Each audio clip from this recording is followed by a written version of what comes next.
प्रिय मित्र, अॼु जे सची ॻाल्हि कार्यक्रम में पाण पवित्र ग्रंथ बाइबल में जा यर्मिया प्रबोधक जे पुस्तक जे बीजे अध्याय जी 14મી कलमનો अॻियां अभ्यास करीबो। तो सुनो यर्मिया प्रबोधक जो पुस्तक बीजो अध्याय 14 થી 19 कलम सुधी। कोरो इसराइल दास आहे, ऊ कोरो सेठ जे घर में जन्मेल दास आहे। ऊ कोलाए लूंटाई वियो आहे।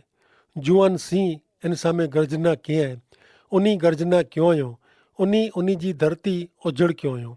इन जा नगर बारी वधो आहियो ने इन में कोई रह नथा। वरी नोफ जा ताहपन हिंस जा लोक तोजी खोपरी जोरी वधो आहियो। जॾहिं यहोवा तुंहिंजो देव तोखे रस्ते में हलाईंदो हो तॾहिं तूं इनखे छॾी ॾिने। तंहिं तूं पिंडिज तुंहिंजी अहिड़ी हालत केन आहे। हाणे मिस्र जी वाट में वञी ने नील जो पाणी पीधे जो तोखे कोरो कमु आहे ने आसुर जी वाट में वञी ने सत नदी जो पाणी पीधे जो तोखे कहिड़ी ज़रूरत आहे। तुंहिंजी पिंड जी बूंदाई तोखे शिक्षा करींदी ने तुंहिंजा ख़राब कम तोखे ठपको ॾींदा। तंहिं तोखे सम्झी ॻणणो कि तूं यहोवा तुंहिंजे देव खे छॾी ॾिने आहे ने तोखे इन जो ध्यान आहे। ही त बूंदो ने खारो आहे। एतिरे सेना जो देव यहोवा चए था, हिते ईश्वर केतिरा मेड़े सवाल कयूं था। ईश्वर जो त्याग करे से व्यक्ति जो, कुटुंब जो ने देश जी कहिड़ी हालत ख़राब थिए थी। ईश्वर जो द्रा तारे थो, जाणी करी ईश्वर जो त्याग करींदल पंहिंजे पग ते कुवाड़ी मारे थो।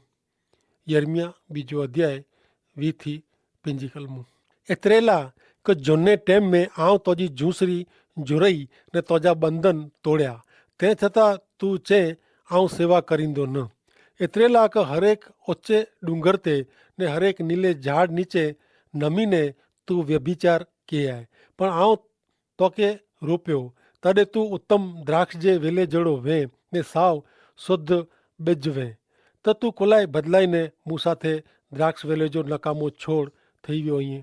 एतिरे ला कि जब तूं पिंड खे खार से साफ़ कईं ने पिंड खे घणे साबुण चोरीअ त पण तुंहिंजे पाप जा दाग मुंहिंजी नज़र में ॾेखारिजे, अहिड़ो प्रभु यहोवा चवनि था। तूं अहिड़ो चई सघे कि तूं मेलो थियो नहीं आहे, ऐं ॿालिम पुठियां हलियो नहीं आहे। नीचाण में तुंहिंजो मार्ग नेर, तूं जेको कीअं आहे उहो ॼाण। वेगवान सांढड़ी जहिड़ो तूं पंहिंजी वाट में हेॾा होॾा भटके थो। तूं रण में उछरल झंगली गधेड़े जहिड़ी आई ने जेको कामातुर थई ने वायु चुस्या करे थी। जॾहिं उहो मस्तु वे थी तॾहिं इनखे केरु फेराए सघे।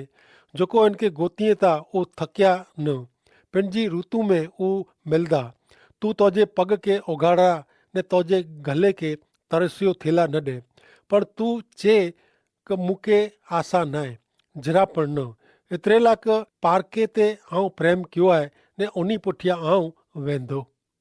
20वीं कलम में ईश्वर मिस्र देश जा इज़राइली प्रजा के मुक्त क्यों इन विषय जणाइनि था। 21वीं कलम में इज़राइल जी स्थापना विषय जणाए में आयो आहे। पण ही स्थापना आयलो ने रोपायलो द्राक्ष वेलो नकामो थी वियो। ईश्वर याहवे इज़राइल के 21 થી 24 कलम में केतिरा सवाल कईं था। पहला तूं नकामो द्राक्ष वेलो कोलाए थी वियो आहीं। ॿियो सवाल, कोरो तूं बलाम पुठियां हलियो नहीं। ने टियों सवाल, तोखे पाछो केरु फिराए सघे। हिन मेड़े सवालनि जा जवाब हिन हिकिड़े में ज आहे ने उहो आहे कि जीरे सत्य ईश्वर खे छॾी ॾिनो आहियो, ईश्वर जो त्याग कयो आहियो। मित्र, सत्य ईश्वरનું छेटो अहिड़ो जीवन हमेशा ने लगातार असंतोष अनुभवे थो। उहो खाई पीए पर लगातार बुखियो ने तरसियो ज रहे थो। जीवन में की खुटे थो अहिड़ो इनखे लॻे थो। उहो पंहिंजी आध्यात्मिक बुख तरस छिपायला केतिरो मेड़े करे थो ने तंहिं छतां उहो सत्य ईश्वरનું छेटो ने छेटो आहे। उहो रण में ॾेखारिजे थो पाणी इन पुठियां लगातार दौड़िया करे थो। हाणे नेरियूं यर्मिया बीजे अध्याय जी 26 થી 29 कलम। चोर जलाजे थो तॾहिं उहो शर्माए थो। तीअं इज़राइल जे वंशज खे एतिरे उन जा राजा, उन जा सरदार, उन जा प्रबोधक खे शर्म अचे थी। उहो फड़ खे चए था तूं मुंहिंजो बाप आहीं ने पाइण खे चए था तूं मूंखे जन्म ॾिनी आहे। उन मूंसां में मौन पण पुटु फिरायो हुयो ने तंहिं छतां पंहिंजे संकट जे टाइम में चवंदा तूं उथी ने असांखे तार। पण तुझो देव जेको तू तोला भनाए आहे उहो किथे आई। उहो तुझे ॾुख में जो तोखे बचाए सके त भले उहो उथिए कीअं क हे यहूदिया जेतिरा तुंहिंजा नगर एतिरा तुंहिंजा देव पणई ऐं कोलाए मूं साथे विवाद करियो था ऐं ॿेड़े मूं विरुद्ध अपराध कयो हुयो, अहिड़ो यहोवा चवनि था। जीरे सत्य ईश्वर खे छॾीने इज़राइल कल्पित देव देवीअ जो भॼन करे जो पसंदि कये, पर हाणे उहो मुसीबत में आहे। दुश्मन जो हमलो थिजी तयारी आहे। कोरो इनके अहिड़ा नाजा देव देवी बचाईंदा।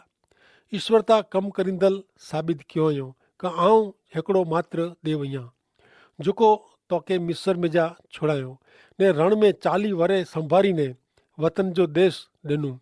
पण अहिड़े जीवे ईश्वर जो त्याग करींदल लगातार ईश्वर નું છેટો ને છેટો વિને થो ને हू पंहिंजे देव देवी जी संख्या में वाधारो कईं था।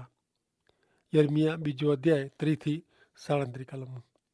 आंजे पुत्र के आऊं मारिया उ नकामो आहे, उन शिक्षा गणकारियो न। आंजी तलवार विनाशक सिंह वारे जी आंजे प्रबोधक के खाए विधो हुयो।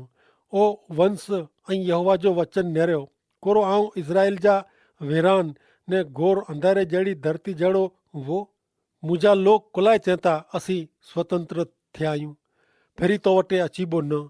कोरो कुंवारी पंहिंजा घरेणा ने पहिणे वारी कन्या पंहिंजा कमरपट्टा भुले त पण मुंहिंजा लोग घणे ॾींहं સુધી मूंखे भुली विया आहिनि। प्रेम गोतेला तूं मुंहिंजी वाट कहिड़ी ख़ासी कईं थो। तंहिं लाइ तूं भूंडी स्त्रीअ खे पण तूं तुंहिंजा पापी मार्ग सेखारिया आहे। वरी तुंहिंजे घाघरे में निर्दोष ग़रीब जो माण्हू जो लुई मिलियो आहे। उहो चोरी करींदा हुआ तॾहिं हू तोखे मिलिया, अहिड़ो त न, पण हिन मीणी ते उहो लुई आहे त पण तूं चए ऐं निर्दोष आहियां। इन जो कोप मूं मथां निकी उतरियो आहे। तूं चए थो आऊं पाप कयो ज न आहे, तंहिं लाइ नेर आऊं तुंहिंजो न्याय करींदो। तूं तुंहिंजो मार्ग बदिले लाइ हेॾा होॾा कुलाए भटके थो। तूं आसुरनु शरमायो वे, तूं ती मिसरनु पण शरमाने। तुंहिंजे मथे ते तुंहिंजा हथ रखीने तूं इन वटां पण निकिरी वञ। एतिरे लाइ क जिते तूं भरोसो रखे थो उन्ही खे यहोवा नाक़बूल कीअं ने उन्ही तूं सफल थीने न। 29મી કલમ પ્રમાણે અપરાધી કે ગુનેગાર વ્યક્તિ કેવી રીતે દલીલ કરી શકે? જેન સામે તું અપરાધ ગુનો કયાય એની સામે દલીલ કેર કરી શકે? ईश्वर जेको माण्हूअ जे हृदय जा वीचार ने कल्पना जाणे था त पोइ उन्ही विरुद्ध वेंदल व्यक्ति कहिड़ी रीते पंहिंजो बचाव क दलील करी सके। 30મી कलम में ईश्वर पंहिंजी हलावेल शिक्षा विषय जणाइए था। 31 ने 32મી कलम में ईश्वर पंहिंजी प्रजा खे जणाइए था क ऐं मूंखे भुली विया आहियो, इन जो मूंखे ॾुख आहे। घणे ॾींहं સુધી मुंहिंजा लोग मूंखे भुली विया आहिनि। प्रिय मित्र, ईश्वर जो प्रेम अजाइब आहे। उहा खे आंजे ना से ओळखें था ने उहो हाणे घणे अंगत रीते ओळखें था। शक्य आहे क आंजे जन्मનું હેવર સુધી અહીં જીરે ઈશ્વરનું છેટા રહ્યા હો जेको आंखे अॼु સુધી સંભાળ્યો हुयो उन्ही जे साम्हूं અહીં थिया आहियो। हयो एतिरा वरे थी विया, नकामा विया, नकामा घारिया आहियो, उहो हाणे घणे थियो। हाणे जॾहिं અહીં जीरे सत्य ईश्वर विषय सोयो हुयो तॾहिं उन जीरे ईश्वर खे અહીં पंहिंजा आंजा बनाई गेनो। 33 થી 35મી कलम में ईश्वर इज़राइल जो न्याय जाहिर करे थो। ईश्वर चवता कि तू अपराध किया है, गुनो किया है ने 37મી कलम में ईश्वर पाप जे परिणाम विषय जणाइए था। तू सफल थीने न। मित्र, पाप जो परिणाम निराशा, हताशा है। दोषित भावना ने हारी विया आहियो अहिड़ो लॻे थो। पाप में कोई सफलता न आहे, इनमें कोई आशीर्वाद मिले नथो। पण मित्र, आशीर्वाद मेळवणु गिणणु वे त देव जा पुत्र प्रभु यीशु ख्रिस्त ते विश्वास करे जो आहे।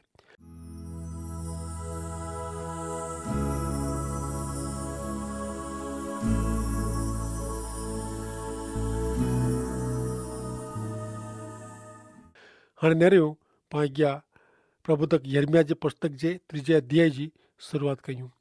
गए ॾींहं में पाण सची ॻाल्हि कार्यक्रम में यर्मिया जो पहलो संदेशो सोयो। यर्मिया जे 2 अध्याय में ईश्वर यहूदा राज्य के 2 कारण दोषी ठहिरायो हुयो। उहो पाण नेरियो। पहलो कारण उन सत्य सनातन जीरे ईश्वर जो त्याग कयो हुयो ने ॿियो कारण उन पंहिंजी इच्छा प्रमाणे जे देव देवीअ जो भॼन कयो हुयो। यर्मिया कुल 40 વર્ષ સુધી पंहिंजो सेवा कमु कयईं ने यर्मिया जे पुस्तक जे 2 થી 6 અધ્યાય जो संदेशो इन जे पहले 5 થી 6 સમયગાળે में प्रगट करे में आयो हो। यर्मिया एचंदो वो કે યહૂદા રાજ્ય પ્રતિમા પૂજા જે રાજ્યનું શુદ્ધ થઈએ, દેશ में સચ્ચે ઈશ્વર કે ભૂલીને પાપી જીવન જીવંદાવા, જ્યાં સુધી પાપ છેટો ન થઈએ ત્યાં સુધી પાપજી શિક્ષા લટકતી તલવાર વારીજી મથે તે ટેંગાજે હતી। યોશિયા રાજા જુવાનઓ યહૂદા રાજ્ય મથે રાજા ને સંદેશવાહકજી ઘણે અસરવી। યહૂદા રાજ્ય સર્વસામાન્ય ને સાર્વત્રિક રીતે સ્વીકારી શકાજે એવો માર્ગ અપનાવે ને સચ્ચે ઈશ્વરનું છેટો વને છે वो हरेक बाबत में नीति भ्रष्ट थया। सत्य ईश्वरનું છેટો રોંદલ વ્યક્તિ જો જીવન કોઈ પણ ખાસે લક્ષ્ય ને ઈરાદે વગર જો વેતો वो ईश्वर के न પણ સ્વેચ્છા કે ધ્યાન में रखी વધુ ને વધુ ઈશ્વરનું છેટો વનેતો। यर्मिया 3 અધ્યાય ને પહેલી કલમ સુણો। वो चहता કે જ પુરુષ पंहिंजी स्त्री के कढी वेझे ने वो इन वटाનું वञीने બે પુરુષ जी थिए त कोरो वो इन वटे पाछो वञे। जो अहिड़ो थिए त वो देश घणे भ्रष्ट नहीं लेखाजे करो, पण तूं घणे आसक साथे व्यभिचार किया है ने छतां मूं वटे पाछी अच, अहिड़ो यहोवा चवनि था। ईश्वर माण्हू जात के सवाल पूछनि था। यर्मिया जे पुस्तक में ईश्वर पंहिंजी प्रजा के घणे सवाल पूछियो हुयो। ईश्वर इज़राइली प्रजा के प्रेम कहिए था ने पिंड व्यवहारिक भाषा में पंहिंजी प्रजा साथे जो संबंध जाहिर कहिए था। पवित्र ग्रंथ बाइबल में नियम शास्त्र प्रमाणे कोई पण पति पंहिंजी पत्नी के घर बार कढी वेझे क जॾहिं पत्नी व्यभिचारिणी वे, पति पंहिंजी पत्नी के प्रेम करे थो पर पंहिंजी पत्नी अविश्वासु विश्वासघाती ने अनैतिक आहे तंहिंला इन ॻाल्हि जी पूरी खातिरी ने साबिती साथे वो पंहिंजी पत्नी के कढी वेंदो हो। हाणे स्त्री परपुरुष जे घरे वञे थी ने थोरे टाइम पोइ वो पंहिंजे असली अगाउ जे पति वटे वञे थी। कोरो अहिड़ी पत्नी के पति पाछो स्वीकारे खरो। अहिड़ी ज रीते ईश्वर जेको इज़राइल प्रजा के घणे प्रेम कई था, इन जी संभाल रखें था ने वो हाणे जेको ईश्वर न आहे पर मात्र निर्जीव चीज वस्तु आहे, माण्हू जे हथ जी बनावट आहे, उन जो भजन करे थो। ईश्वर पंहिंजी प्रजा के जणाइए था क मुंहिंजी प्रजा मुंहिंजा लोक आहीं आध्यात्मिक व्यभिचार कयो हुयो। जीअं हिकिड़ी पत्नी पंहिंजे पति के अविश्वासु बने थी तीअं ऐं मूंखे अविश्वासु मालूम पिया आयो। जीरे ईश्वर ने माण्हू विचे अचे वारी कोई पण व्यक्ति वस्तु क पाप उहो आध्यात्मिक व्यभिचार आहे। यर्मिया 3 અધ્યાય ने 2 કલમ। तू बोड़ी टेकरी ते अखियूं ऊंची करी नेर, तो साथे व्यभिचार किते नाहे थियो। रण में जी आरब वाट नेरे तो ती तू उनीला वाट में वेठीली आई है ने वो तोजे व्यभिचार से ने तोजी बूंडाई से देश के खराब किए है। जीरे ईश्वर जे स्थाने सत्य ईश्वर जे स्थाने मरल क खोटा ईश्वर क घणे ईश्वर जी पूजा एतिरे क प्रतिमा पूजा जेको ईश्वर नाहे इन जी भक्ति कहिड़ी एतिरे ईश्वर विरुद्ध जो पाप। अॼु जे ज़माने में माण्हू भौतिकवाद जी पूजा भक्ति कहिए था। वो पैसो आनंद मन बजा चीज वस्तुला जात जात जे देव देवी जी पूजा भक्ति करे थो। पां ईश्वर जे स्थाने ने ईश्वर जे बदले कोई पण वस्तु क व्यक्ति जी पूजा कयूं वो ईश्वर जी नज़र में पाप आहे। यहूदा जा लोग जाणी करीने राजी खुशी से मूर्ति पूजा पसंद क्यों, कारण अहिड़ो करे से वो पंहिंजी इच्छा पूरी કરી શકના हुआ। अहिड़ो पण चोवाजे धार्मिक कयूं ने ते भेरो पाप पण કરી શકાજે। अहिड़े पाप में जीवे वारी व्यक्ति ने देश ईश्वर जे श्राप नीचे आहे। प्रिय मित्र, ईश्वर पुत्र प्रभु यीशु ख्रिस्त पाके अहिड़े पाप में जा छुड़ाईने माफ़ी ॾिनेला हिन पृथ्वी ते आया। प्रभु यीशु ख्रिस्त ते विश्वास रखंदड़ व्यक्ति सत्य जीरे सृजनहार ईश्वर जो भजन करे थी। यर्मिया 3 અધ્યાય ने 3 કલમ। तंहिंला वरसाद अटकाई में आयो है ने छेल्ले वरसाद पियो न पण तोके कसमण जो केपारवो तू साव शरम छड़ी ॾिने पाण वारंवार ॾोकार जो अनुभव करी रहिया आहियूं कुलाए तंहिंजो जवाबु पाण यर्मिया जे 3 अध्याय जी 3 कलम में मिले थो। नेरियो कोरो चवनि था 3 कलम में ईश्वर वरसाद खे आज्ञा कईं था ने वरसाद वरसे थो। पाप जे कारणे माण्हू ईश्वर जे आशीर्वाद जो त्याग कयो।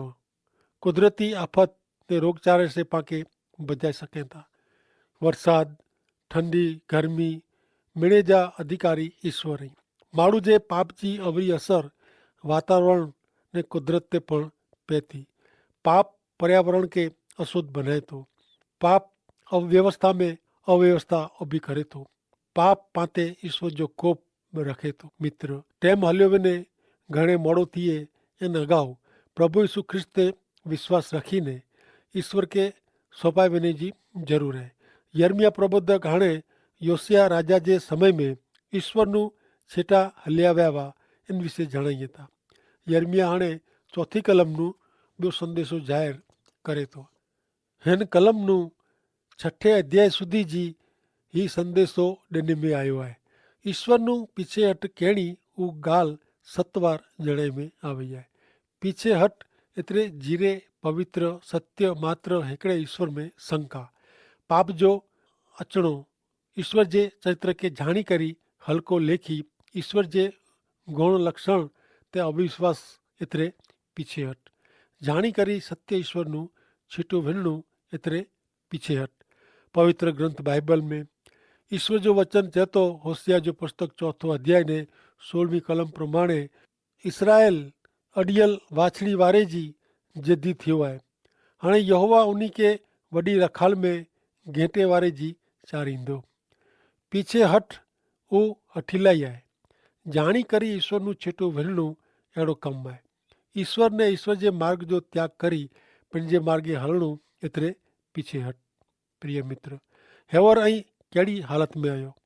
हाणे नेरी अॻियां यर्मिया जे 3 अध्याय जी 4 ने 5वीं कलम कोरो हाणे तूं पुकारीने मूंखे न चवंदे क हे मुंहिंजा बाप तूं मुंहिंजी युवान अवस्था जो साथी आहीं। कोरो उहो हमेशह कोप करींदो छेवट સુધી ચાલુ રાખंदो करो। तूं अहिड़ो ॿोले थो पण ते छतां तूं ख़राब ज कीअं आहे ने तुंहिंजी इच्छा प्रमाणे तूं हलई आहीं। हिन वचन में जणाए प्रमाणे लोक महाभयंकर पाप कयो हुयो छतां पिन खे ईश्वर जा संतान लिखाइनि था। ईश्वर जे संतान जो दावो कयूं था। अहिड़ो करीने ने चईने पाप खे सामान्य लिखीनि था। मित्र जॾहिं पाप कयूं था तॾहिं पाप जा बहाना कढीने अथवा अमुक भाषा ने शब्द वापरीने पाप जी दोषित लाॻणी खे दबायूं था। पण पाप उहो पाप आहे। फक्त बहाना कढीने चर्चा ने दलील करीने पाप जी सत्यता ने परिणाम खे टारी सघो नथा।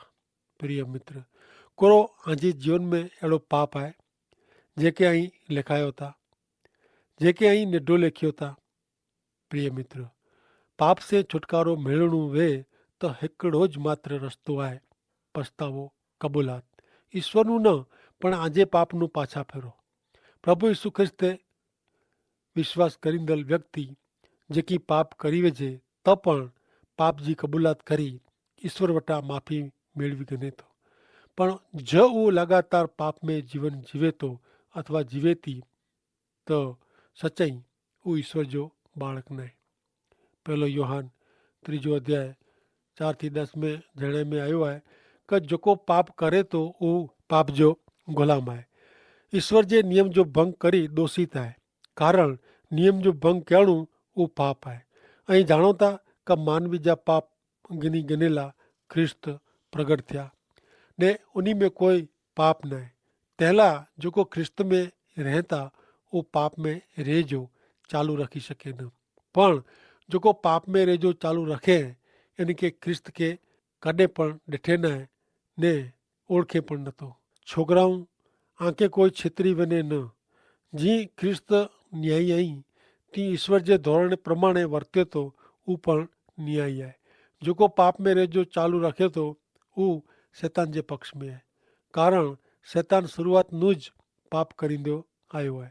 शैतान जे कम जो नाश करेला ईश्वर पुत्र प्रभु यीशु ख्रिस्त प्रगट થયા। ईश्वर जो બાળક પાપ में રહેજો ચાલુ રાખી શકે ન, કારણ એના માટે ઈશ્વર જો સ્વભાવ आहे ને ઈશ્વર એના પિતા અહીં તેના वो पाप में રહી શકે ન। ईश्वर जा बाळक के ने बाळक ने शैतान जे बाळक वच्चे जो तफावत ही है, जेको ईश्वर जे धोरण प्रमाणे वर्ते नतो अथवा पंहिंजे भाउ ते प्रेम करे नतो, वो ईश्वर जो बाळक न आहे। प्रिय मित्र, ईश्वर पुत्र प्रभु यीशु ख्रिस्त आंखे नवो हृदय ने नवो स्वभाव नवी शक्ति दई पाप मथे, दुनिया मथे, देह मथे, शैतान मथे जीत ॾेराईअ था ने ईश्वर पुत्र प्रभु यीशु ख्रिस्त ते विश्वास करे से ऐं सच्चे ईश्वर जो सच्ची रीते भजन करी सघो था। प्रभु यीशु ख्रिस्त पर जे विश्वास जे परिणामे ईश्वर अजायब जड़ा आशीर्वाद दिए था ने अजायब जड़ी शांति से पण जीवन के भरी दिए था। जरूर है जीवन में ईश्वर के पहलो स्थान ॾिनी जी। તે માટે ઈશ્વર પિતા કે આશીષ દો। આમીન।